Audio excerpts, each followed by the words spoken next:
modernidade. Mas eu vou tentar conversar com vocês hoje, né, um pouquinho sobre ciência e ética. Como vocês devem ter percebido pela apresentação que a Bia fez, né, a minha formação é toda atravessada, né, toda na área da filosofia, então é a partir desse ponto de vista que eu converso hoje com vocês. Tá? Antes de entrar no tema de uma forma mais direta, eu queria fazer uma observação que eu considero que ela é muito importante. Né? Eu sei que esse é um seminário que foi aberto para a comunidade de forma geral, né? Mas eu também compreendo, né, que as pessoas que aqui estão vinculadas de uma forma muito próximas com a universidade, né, com as instituições de pesquisa e com a ciência de modo geral. Tá? E eu coloco isso porque eu acho que é importante também me situar, né, como estando dentro dessas instituições e fazendo parte disso, né, dessas construções e dos problemas que essas instituições têm. Né? Eu coloco isso porque vocês verão que a minha fala é uma fala crítica, certo? À ciência, mas de forma alguma, essa crítica que eu vou fazer à ciência pode se confundir, né, com uma desvalorização da ciência ou, né, como uma chancela a um questionamento sobre a validade do conhecimento científico em si. Então, essa eu acho que é uma questão muito importante, né, da gente endereçar da onde que a gente fala e para quem que a gente fala, para a gente poder falar à vontade também. Ok, gente, então eu vou começar aqui, né, voltando, né, como uma boa filósofa formada e trabalhada na história da filosofia.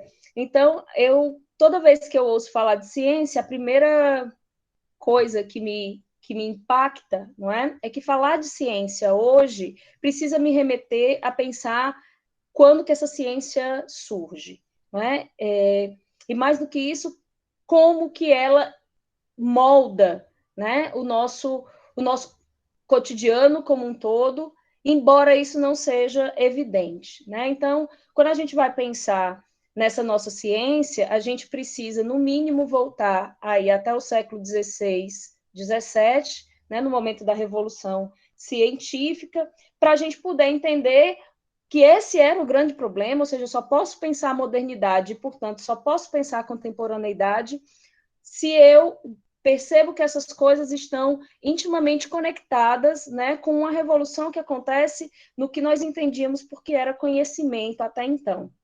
E que tipos de conhecimento passam a ser entendidos como os mais excelentes, né, no sentido aqui da palavra original do grego. Quando eu acho que isso pode parecer muito óbvio, né? Embora lá para um pouquinho mais à frente eu vá problematizar até que ponto isso é de fato óbvio, né?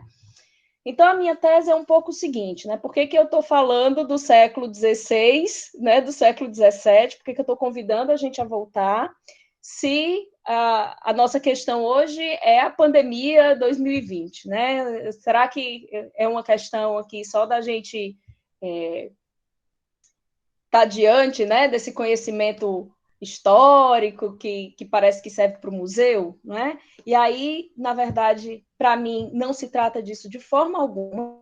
Né? A minha proposta é justamente que a gente olhe, não é, para esse momento do passado, não é? Para nos permitir analisar melhor esse momento presente e, portanto, nos permitir a perceber e ver quais são os caminhos que a gente pode trilhar em termos de futuro. Ou seja, que até aqui não tem nenhuma novidade, né? É o que a própria história nos pede. Né? Ninguém faz história, me parece, bem se estiver só presa no passado. É sempre uma relação aí muito complexa entre passado, presente e futuro.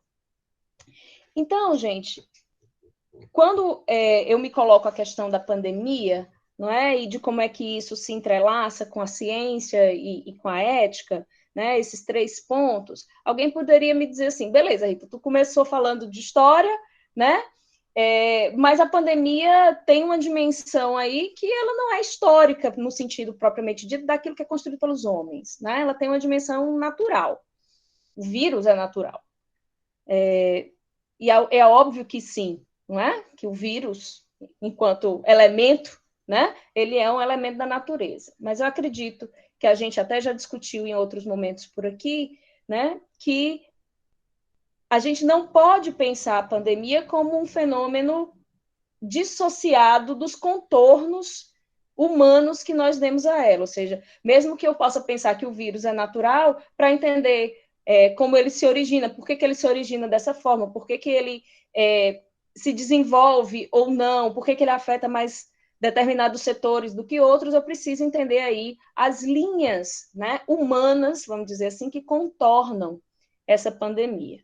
E aí é justamente dentro desse contorno, né, das linhas históricas que eu quero usar como porta de entrada, e aí uma porta filosófica, não é, para a questão da ciência e da ética hoje.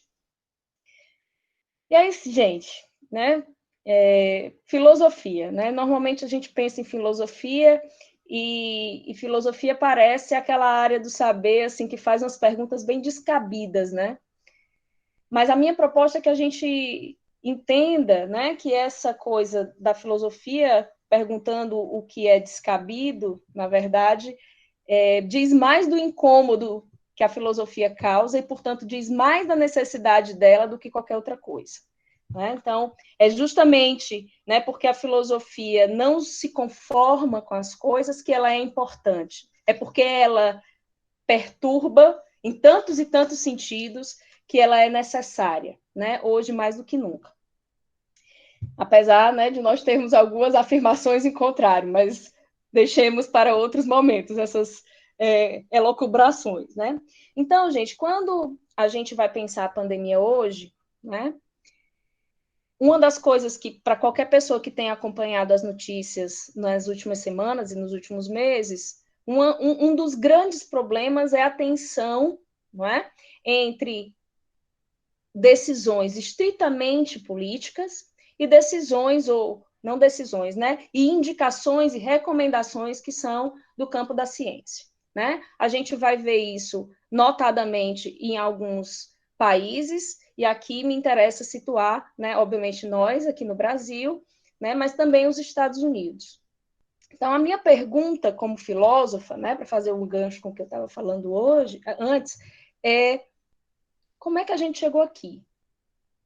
Como não é que é possível a gente perceber essa tensão? Essa tensão, ela brotou da pandemia, né? Ela é uma coisa que começou agora, né? Nesses nossos, sei lá, de fevereiro para cá, né? Ou ela tem raízes muito mais profundas, né? E aí a minha tese, né? Que eu vou tentar defender aqui com vocês, é que essa tensão, ela tem raízes várias, né? Tem várias raízes, mas é uma tensão que me obriga a olhar antes. E ela me obriga, inclusive, né, a começar a nos cutucar para que a gente pense, né? Se ela começou antes, onde estavam os cientistas, onde estavam, né, os intelectuais, onde estávamos nós, não é? O que nós estávamos fazendo, que nós ignoramos esses sinais, ou, no mínimo, né, o que nós estávamos fazendo, que nós não demos uma atenção necessária a esses sinais que acabam estourando, vamos dizer assim, dessa forma tão cruel, né, nesse momento. Então,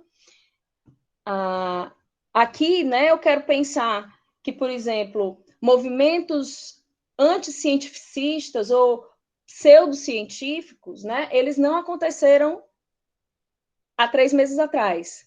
Né? Nós temos visto isso começar e isso ganhar espaço, e mais do que isso, né, nós temos visto como, né, que isso não só ganhou um espaço, como isso ganhou um respaldo no campo político. E aí, essas questões, não é, gente?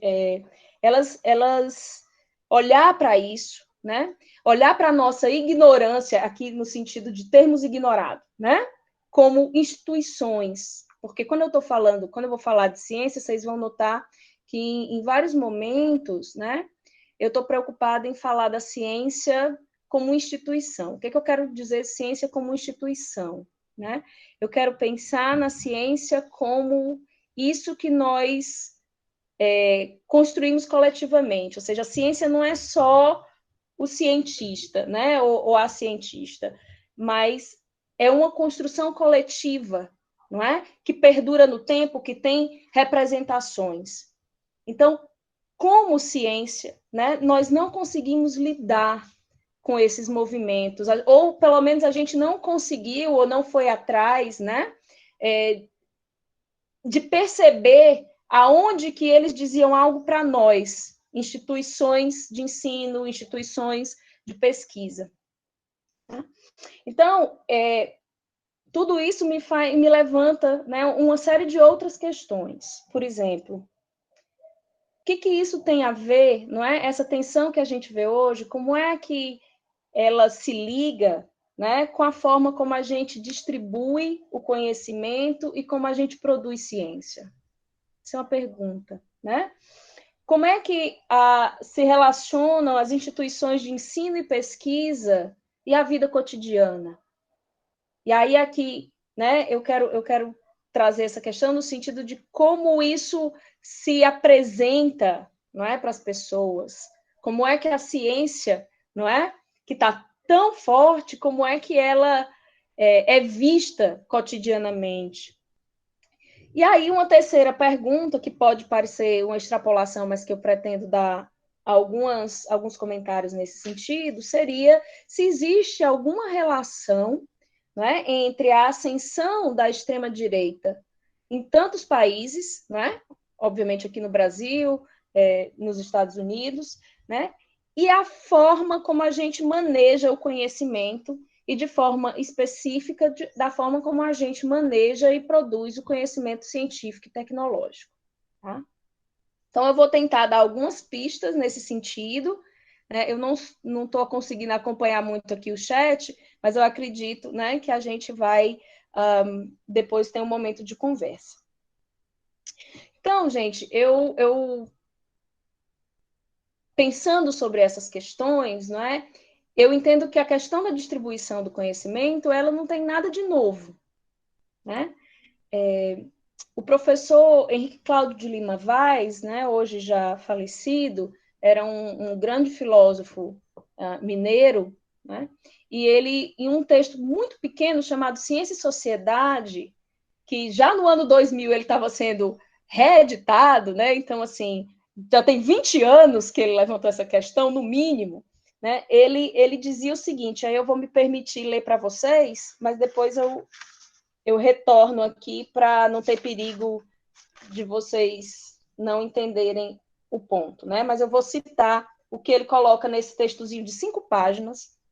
Ele diz o seguinte: muito mais fundamentais, embora aparentemente não tão dramáticos quanto os problemas de produção, circulação e distribuição de bens e satisfação das necessidades, são os problemas levantados na sociedade contemporânea pela produção, distribuição e assimilação do saber. Por essa, ele coloca entre aspas, economia política da ciência.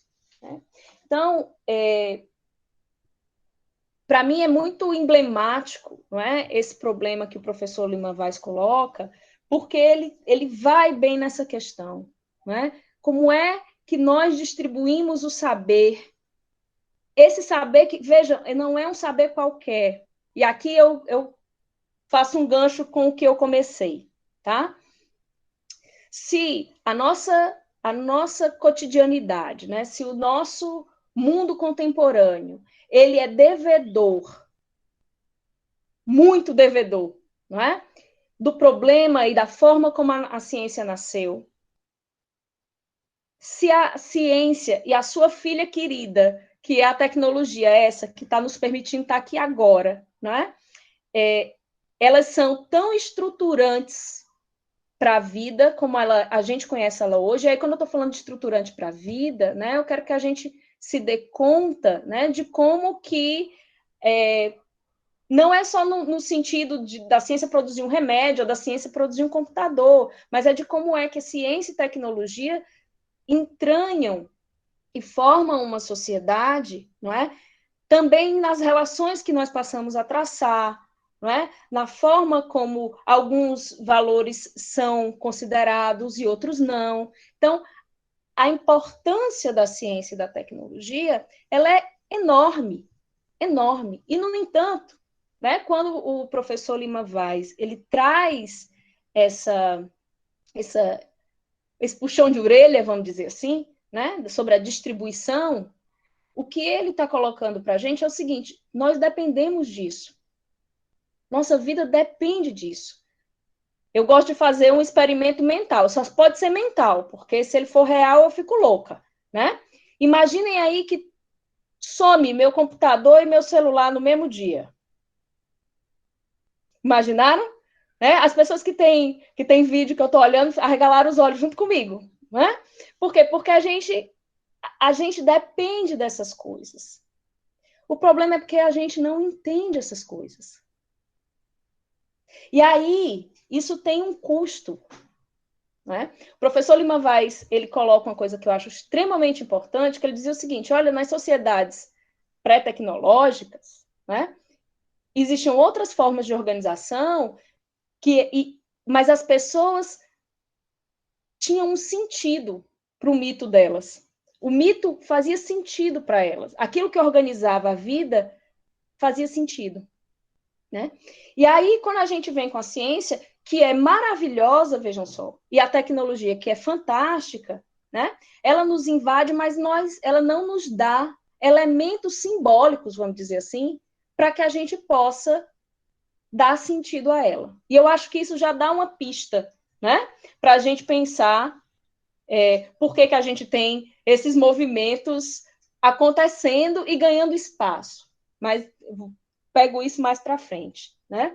E eu quero que a gente pense assim, quando eu falo, né, que eu não entendo o computador, que eu não entendo o celular, ou que eu não entendo como é que funciona determinado processo, eu preciso lembrar que eu estou dentro da academia.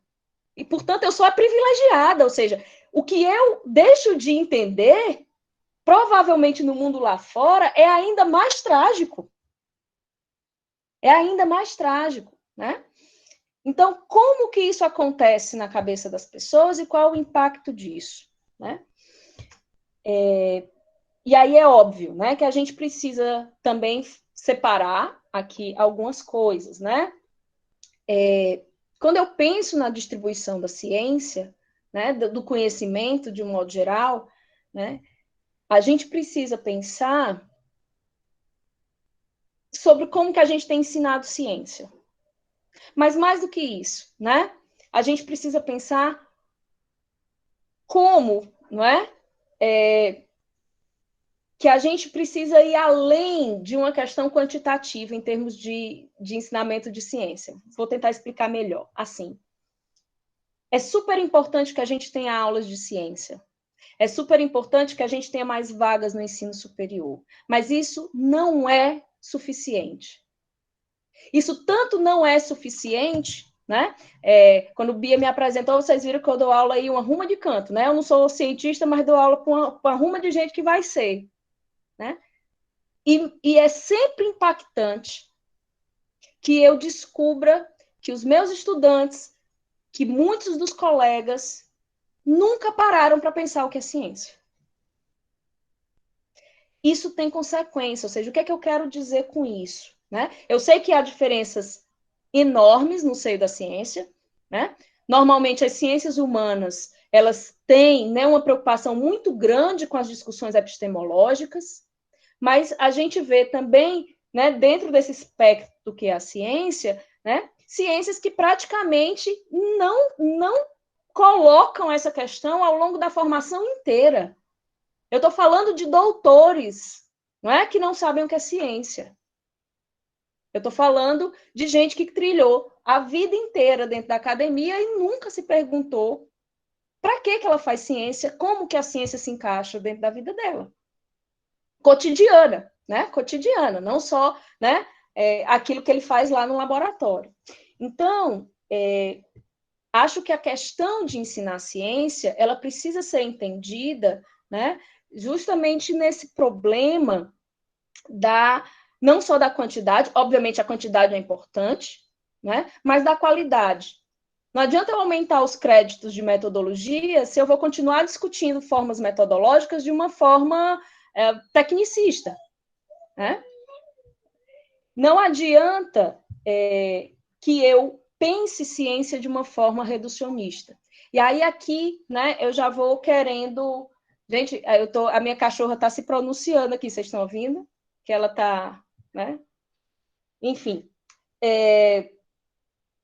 Então, a minha proposta, não é que uma das coisas que a gente precisa pensar como pessoas que fazem ciência e que estão à frente de instituições de pesquisa e de ensino, a gente precisa pensar sobre o que a gente tem ensinado, tá?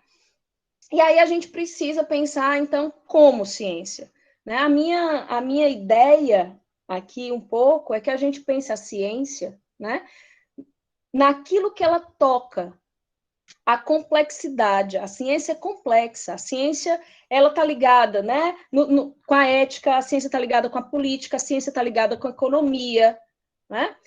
E todas as vezes que eu perco de vista isso, né, eu perco, e aí aqui eu vou dar um salto, mas assim, a minha suposição é que eu acabo perdendo a própria ciência. Porque eu não consigo mais situar a ciência no seu solo social. Né? E quando eu digo situar no solo social, eu não estou dizendo que a ciência, né, ela só reproduz. É claro que ela precisa produzir, mas para ela produzir, ela precisa reconhecer.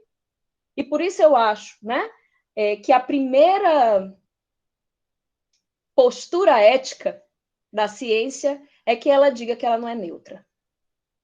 Porque quando eu digo, olha, eu não sou neutra, quando eu começo a minha fala e digo, olha, gente, eu estou falando aqui, né, como professora e tal, eu estou dando abertura para que vocês entrem e digam, Rita, é aqui que você não enxerga. E veja, esse procedimento ele é fundamental para a ciência. É isso que faz a ciência ser extremamente valorosa em termos daquilo que ela produz. Né? Eu posso ler o artigo de alguém que eu nunca vi na vida e dizer, não, mas aqui tem uma falha. É porque a ciência é complexa, é porque a ciência não é neutra, não é? Que ela precisa ser coletiva, ela precisa ser sempre revisada, ela precisa estar nesse movimento. Né? Então, quando eu falo, né, de uma ciência não neutra, de uma ciência fincada no real, mas que tenta, né, de algum modo, superar o real, ou seja, esse movimento de vai e vem que a ciência faz. Mas eu entendo também que a ciência é um procedimento lento por causa disso. Ou seja, eu não posso simplesmente pedir, não é? Que pronto, agora apareceu a pandemia, bora amanhã, junta aí os cientistas tudinho para amanhã eles produzirem o resultado. Quem dera fosse, mas é impossível fazer ciência assim. É impossível fazer ciência assim. Então, essa dimensão, né, me parece muito relevante, mesmo.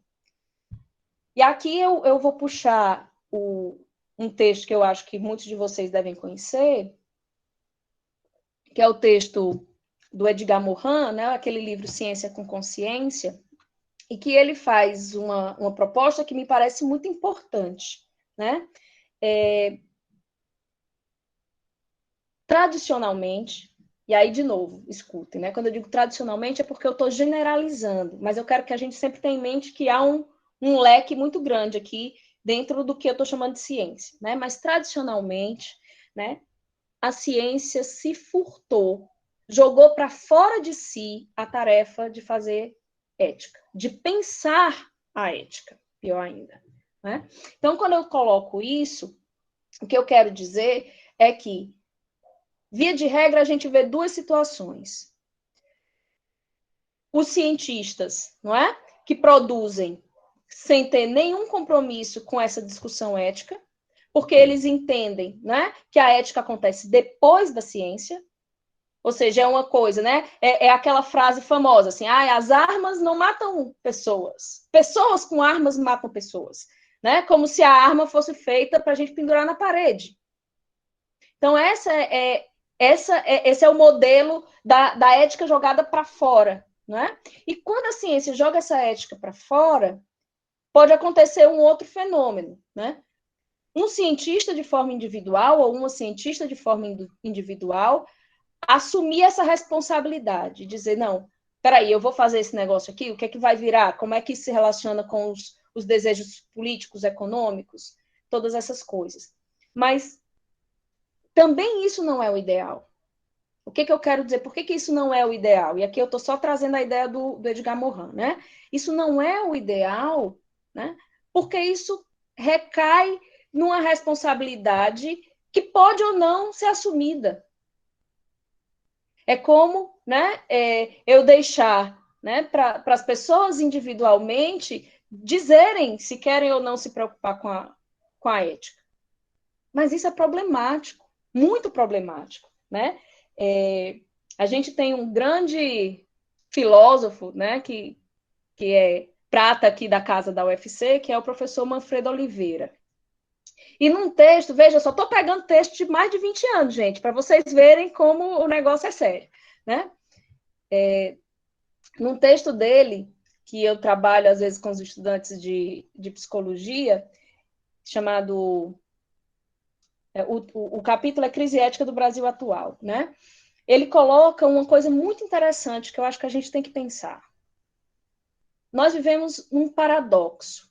Nós nunca estivemos numa sociedade tão marcada, tão estruturada pelas questões, né, por produções racionais.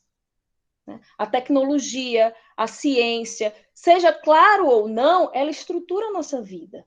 Muito. Então, as nossas sociedades hoje, elas são extremamente racionais.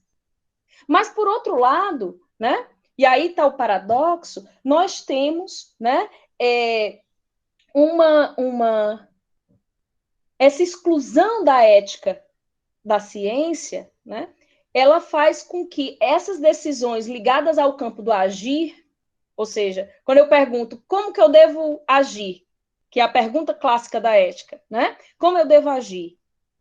Parece que a ciência não tem nada a dizer. Parece que isso é do campo da opinião. Haja como você quiser, eu não tenho nada para dizer sobre isso. Isso é um problema. Isso é um paradoxo, né? É o paradoxo da gente viver na sociedade mais racionalizada para algumas coisas e completamente irracionalizada, não, porque não se preocupa em dar um critério racional para essa outra coisa. Né? Então, essa problemática, né, me faz aqui fazer uma crítica que eu entendo que é muito necessária à ciência. Se, por um lado, a gente precisa se preocupar, né, com distribuir melhor o conhecimento científico, né, a gente também precisa, além disso, né, se preocupar como que a gente entende ciência, como que a gente faz ciência, como cientistas, né? Existem alguns fenômenos que são chocantes. Nós temos na nossa universidade, gente, pessoas que defendem que a Terra é plana. Eles são professores. Isso, né? Apesar de ser... a gente não sabe, né, se a gente ri, se a gente chora, né, com uma notícia dessa, mas, assim, eu acho que isso diz mais para a ciência do que desse indivíduo. Que tipo de formação científica é essa, que é tão acrítica, mas que é tão acrítica, que alguém é capaz de ser cientista e ser anticientista? E aí essa é uma questão, né? É uma questão que eu acho, né, que nós precisamos olhar para ela com muita profundidade. O que é que eu sugiro, portanto, né? Eu sugiro que a gente pode ter, entre aspas, cientistas que são extremamente hábeis e competentes em termos técnicos, mas que são inábeis e incompetentes sem ser um xingamento aqui, o que a palavra diz mesmo, em termos científicos. E aí eu me pergunto, será que eles fazem ciência?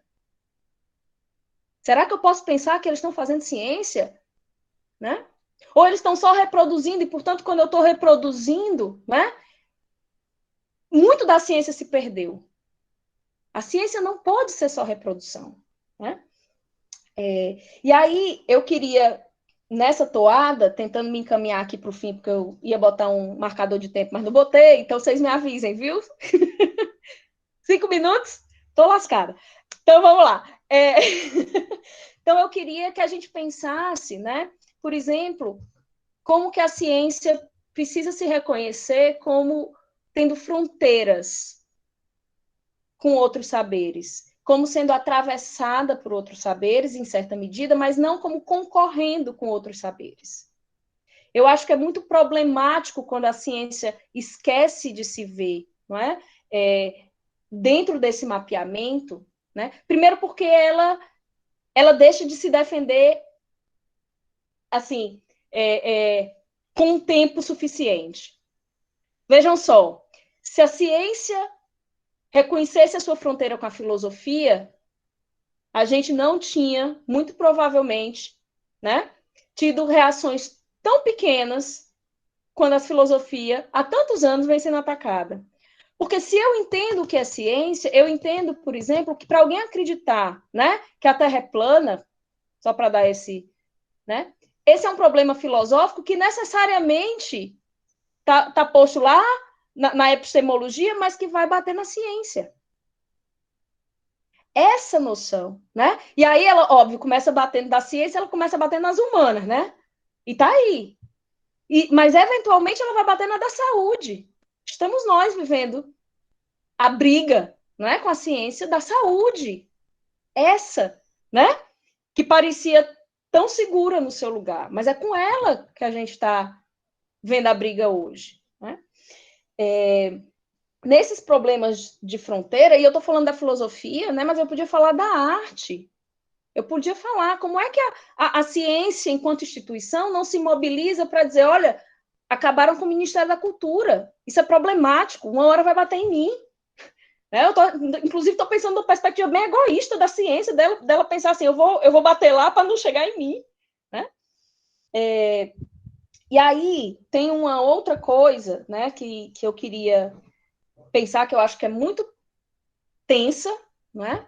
Mas que também é problemática, quando a gente pensa em hierarquias e a gente não reconhece os lugares diferentes dos saberes. Ciência e religião, né? Às vezes a gente vê como se fosse um embate, mas eu só posso ter embate entre ciência e religião se elas estão no mesmo patamar, se elas lidam com a mesma coisa, mas elas não lidam com a mesma coisa. Não é? Religião fala para uma parte, não é? Para um anseio humano. Ciência fala de outra coisa, para outra perspectiva. Então, quando alguém me diz, Rita, os cientistas são ateus, eu vou dizer, uai, pode ser, mas não tem nenhuma necessidade nisso. Como não tem nenhuma necessidade dele ser cristão ou ter qualquer outra religião. Né? Porque essas coisas elas são distintas. Eventualmente, a gente pode ter pontos de conflito, mas elas são distintas. Então, quando eu reconheço isso, né, e a ciência não se coloca nesse lugar de briga, né, a ciência sai ganhando. E aí eu vou tentar ir fechando por aqui. Né? Imaginem o seguinte, a nossa vida contemporânea é estruturada na ciência, na tecnologia, mas a gente não entende ela. Se a gente pensa que existe um embate entre razão e fé, não é? E na fé eu encontro sentido, mas na razão eu não encontro, na ciência eu não consigo compreendê-la. Se vocês me disserem que eu tenho que escolher, eu, pessoa comum, entre uma coisa que eu não entendo e outra que eu entendo, a probabilidade de eu ir para que eu acho que tem sentido é muito grande. Então, a gente precisa pensar, não é, que a manipulação que acontece dentro desse embate, ela é ruim para a ciência, muito ruim. E a gente precisa pensar que a política que a gente está vivendo, não é? Ela está ligada também com todo esse conjunto de coisas que a gente deixou escorrer pelos nossos dedos. Existe uma relação muito importante que a gente precisa olhar de quando a ciência ela é acrítica, não é? E deixa a ética fora dela, e a gente entender, portanto, né, que relação existe entre a ascensão da extrema-direita e as tecnologias da informação e as formas de comunicação que existem hoje. Vejam, não é à toa. A gente entra no Facebook, no Instagram, e o que tem naquela estrutura? Eu não estou dizendo que os cientistas fizeram para isso, não. Mas eu estou dizendo que eles não se preocuparam com o solo que eles estavam. Né? Então, quando eu entro lá, parece que eu posso dar opinião sobre todas as coisas, porque elas são todas iguais. Então, qual é o problema de eu, que sou filósofa, né, dizer para você que você pode tomar detergente, que detergente vai curar coronavírus? Por que não? Não é isso que eu faço todos os dias? Né? Eu igualo a opinião à ciência. Então, eu acho que existe aí uma questão de um amarramento, vamos dizer assim, né? E aí agora eu juro que eu fecho, viu, Bia? Para você não mostrar mais os seus dedinhos para mim, né? Eu acho que existe um amarramento muito sério, né? Que precisa fazer com que os cientistas olhem, né? Aonde que nós, né? Acadêmicos, intelectuais, amigos da ciência, né? Onde que nós falhamos em distribuir e em pensar guias racionais para as questões éticas, para evitar que a gente viva de novo, e mais profundamente, essas tensões que a gente tem hoje. Obrigada, gente, pela paciência, espero que tenha ficado mais ou menos claro.